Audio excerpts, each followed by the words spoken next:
Good morning विद्यार्थी मित्रों। आज આપણે ધોરણ 5માં હિન્દી વિષયમાં યુનિટ 9 कैसा सुर તો એની અંદર આપણે અભ્યાસ ભણી ગયા હતા।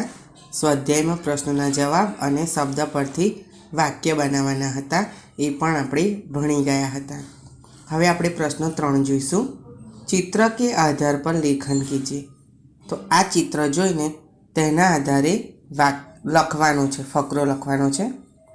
तो हूँ आ वाक्य बोलूँ छूँ। यह सब्जी मंडी का चित्र है। यह सब्जी मंडी का चित्र है। चित्र में सब्जी की दुकानें लगी हुई है। चित्र में सब्जी की दुकानें लगी हुई है। एक दुकानदार के पास कोई ग्राहक नहीं है, वो ग्राहक की राह देख रहा है। एक दुकानदार के पास कोई ग्राहक नहीं है, वे ग्राहक की राह देख रहा है। दूसरे दुकानदार के पास एक लड़की कुछ सब्जियां खरीद रही है। दूसरे दुकानदार के पास एक लड़की सब्जियां खरीद रही है। रास्ते पर दो स्त्रियां कपड़े बिछाकर सब्जियां बेच रही है। दो स्त्रियां रास्ते पर कपड़ा बिछाकर सब्जियां बेच रही है। उनकी सब्जियां टोकरी में रखी हुई है। उनकी सब्जियां टोकरी में रखी हुई है। एक स्त्री के पास कोई ग्राहक नहीं है, इसीलिए वे उदास बैठी है। एक स्त्री के पास कोई ग्राहक नहीं है, इसीलिए वो उदास बैठी है। दूसरी स्त्री के पास एक लड़की सब्जी का भाव पूछ रही है। दूसरी स्त्री के पास एक लड़की सब्जी का भाव पूछ रही है। एक लड़का भिंडी खरीद रहा है। एक लड़का भिंडी खरीद रहा है। सब्जी मंडी का चित्र में एक ठेला लगा हुआ है। उसके पास एक औरत सब्जियां खरीद रही है। सब्जी मंडी के चित्र में एक ठेला लगा हुआ है। उनके पास से एक औरत सब्जियां खरीद रही है। उस औरत के पास एक छोटा बच्चा है। उस औरत के पास एक छोटा बच्चा है। तो विद्यार्थी मित्रों, आ चित्र तमारे ध्यानथी जोवानुं छे अने आवी रीते तमारे वाक्यो बनावीने फकरो लखवानो छे। ओके। प्रश्न 4। नीचे दिए गए वाक्यों का मातृभाषा में अनुवाद कीजिए।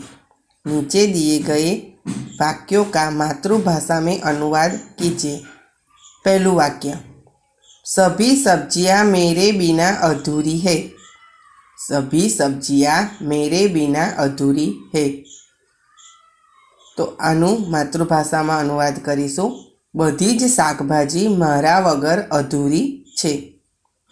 बधी ज शाकभाजी मारा वगर अधूरी छे। बीजू वाक्य, गाजर से हलवा बनता है। गाजर से हलवा बनता है।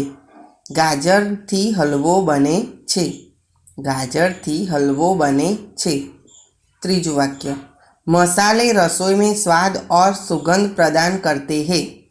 मसाले रसोई में स्वाद और सुगंध प्रदान करते हैं। मसालो रसोड़ा में स्वाद अने सुगंध फैलावे छे। मसालो रसोड़ा में एटले के रसोई में स्वाद अने सुगंध फैलावे छे। चौथुं वाक्य, करेला स्वास्थ्य के लिए बहुत लाभदायी है। करेला स्वास्थ्य के लिए बहुत लाभदायी है। कारेलू स्वास्थ्य माटे बहुत गुणकारी छे। कारेलू स्वास्थ्य माटे खूब ज गुणकारी छे। पांचमું वाक्य, बिरजू चाचा सो गए।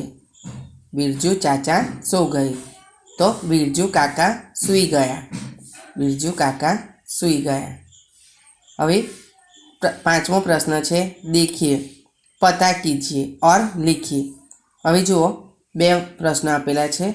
जब तुम इस इकाई को पढ़ रहे हो उस समय खेतों में कौन कौन सी सब्जियां होगी?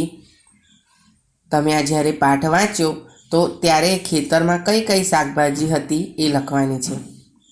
बीजो प्रश्न, इनमें कौन सी सब्जियां होगी? इनमें कौन सी सब्जी होगी? अभी जुओ बेल पर, पौधे पर, जमीन के अंदर। तो बेल पर, तो बेल एटले वेल पर थती शाकभाजी। तो तुरई, करेला, दूधी, तुरई, करेला, लौकी एवी वेल पर थती शाकभाजीना नाम लखवाना छे। पौधे पर लगी हुई शाकभाजी तो टमाटर, भिंडी, बैंगन, तो ये छोड़ पर थती शाकभाजी है। जमीन के नीचे एटले जमीननी अंदर थती शाकभाजी तो शकरकंद, बीट, आलू, मूली ए शाकभाजीना नाम लखवाना है। ओके, तो हवे आपणे आगळ भणीशुं। प्रश्न 6, निम्नलिखित शब्दों का उदाहरण के अनुसार वाक्य प्रयोग कीजिए। निम्नलिखित शब्दों का उदाहरण के अनुसार वाक्य प्रयोग कीजिए। तो अहीं आपने उदाहरण आपेलू छे प्रशंसा, तो निंदा। एनु वाक्य छे अच्छे कार्य करने वालों की प्रशंसा होती है। बीजू वाक्य बुरे कार्य करने वालों की निंदा होती है। बे वाक्यों बन्या छे। आ विरुद्धार्थी शब्दों छे प्रशंसा तो निंदा। तो आपणे प्रशंसा अने निंदा बेव शब्दों उपयोग करीने वाक्य बनावीशुं। तो अच्छे कार्य करने वालों की प्रशंसा होती है, बुरे कार्य करने वालों की निंदा होती है। बीजू अधूरा तो पूरा। अच्छे लोग कार्य कभी अधूरा नहीं छोड़ते। अच्छे लोग कार्य कभी अधूरा नहीं छोड़ते। अवे पूरा, अधूरा तो पूरा। तो पूरा परथी आपणे अधूरा तो पूरा परथी आपणे वाक्य बनावीशुं कि अच्छे लोग हमेशा अपना काम ईमानदारी से पूरा करते हैं। अच्छे लोग हमेशा अपना काम ईमानदारी से पूरा करते हैं। त्रीजो शब्द है पसंद, तो नापसंद। पसंद तो नापसंद। हवे आपणे आ पसंद अने नापसंद परथी वाक्य बनावीशुं।